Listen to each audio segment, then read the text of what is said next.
Introduction. Hi friends, as we all know that there are so many microorganisms in our surroundings. They are classified into different groups.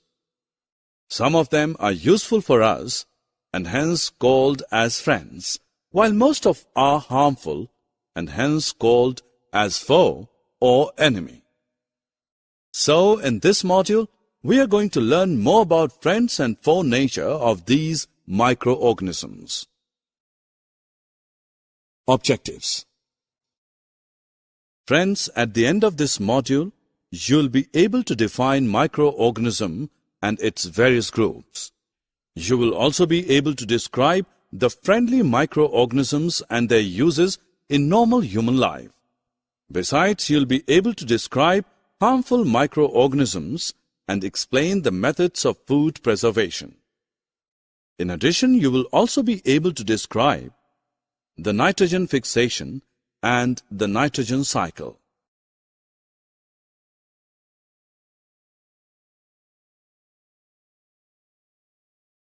Dear, don't eat this piece of fruit. Now it is contaminated and unhealthy for you. But why?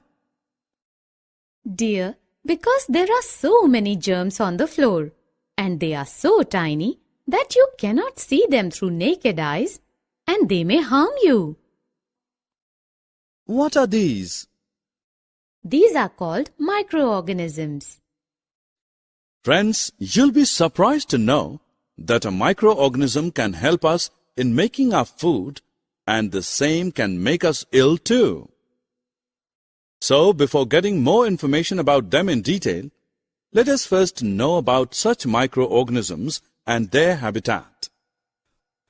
Microorganism or microbe is so small in size that we cannot see it with naked or unaided eyes.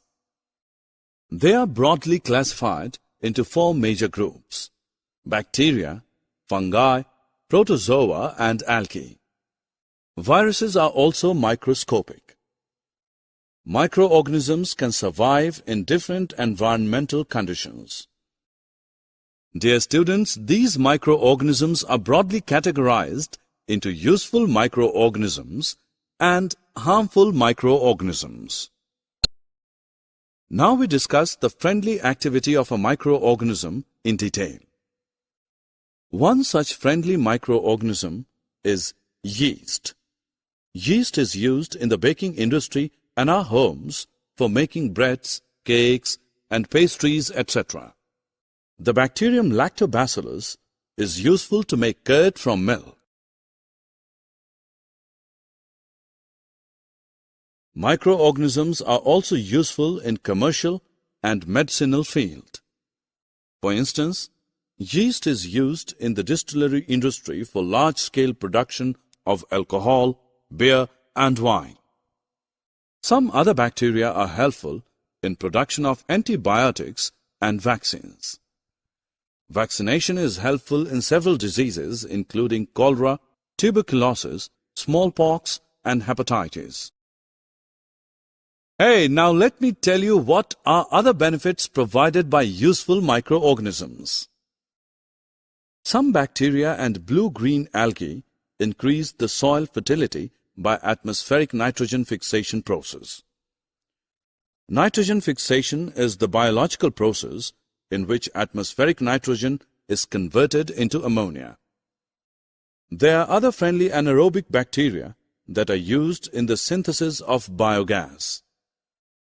Biogas is a mixture of methane, carbon dioxide, hydrogen, and hydrogen sulfide. Get the right answer. Click on True or False. After discussing about helpful and friendly microorganisms, let's learn about harmful microorganisms. We will start with microorganisms that cause diseases in humans and animals. The microorganisms that cause diseases are known as pathogens.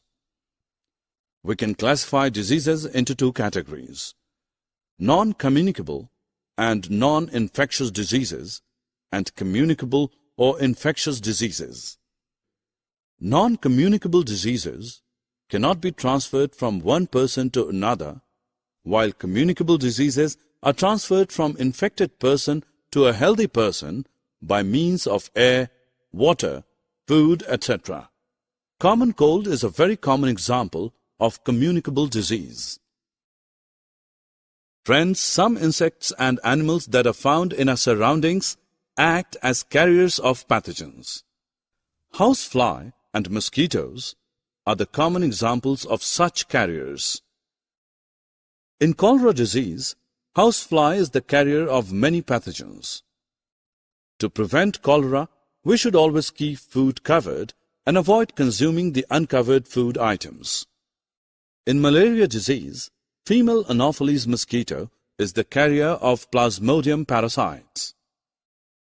We should use repellent creams, sprays, and mosquito nets to prevent malaria. Here is a list describing various common human diseases caused by different pathogens. Now let's move on to our next topic that discusses about diseases in animals. Have you heard about any animal disease caused by pathogen? Anthrax and foot and mouth diseases are the common examples of animal diseases. Anthrax is a bacterial disease caused by Bacillus anthracis, while foot and mouth disease in cattle is caused by a virus. Hey, now let's know about diseases caused in plants. There are several microorganisms which cause disease in various plants. The table contains some widespread plant diseases and their causative pathogens.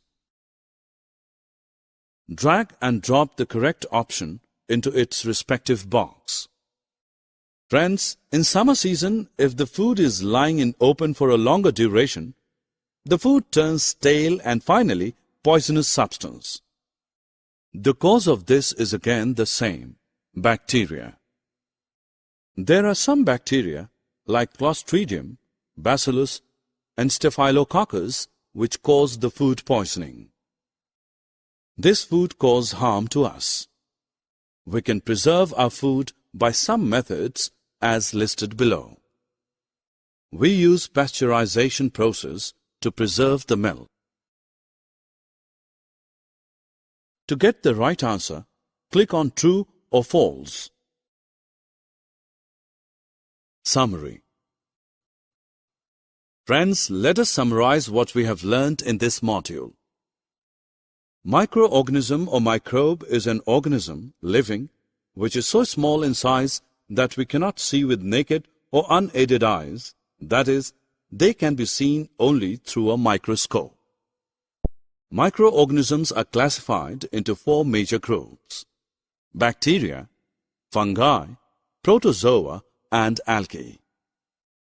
Microorganisms can survive in different environmental conditions like water, soil, hot springs, and mountains, etc. Microorganisms are broadly categorized into two main categories: useful and harmful microorganisms. Useful microorganisms are used in various purposes in our daily life and industries. Harmful microorganisms that cause diseases in humans, animals, and plants are known as pathogens. Nitrogen fixation is the biological process in which atmospheric nitrogen is converted into ammonia found in the roots of leguminous plants.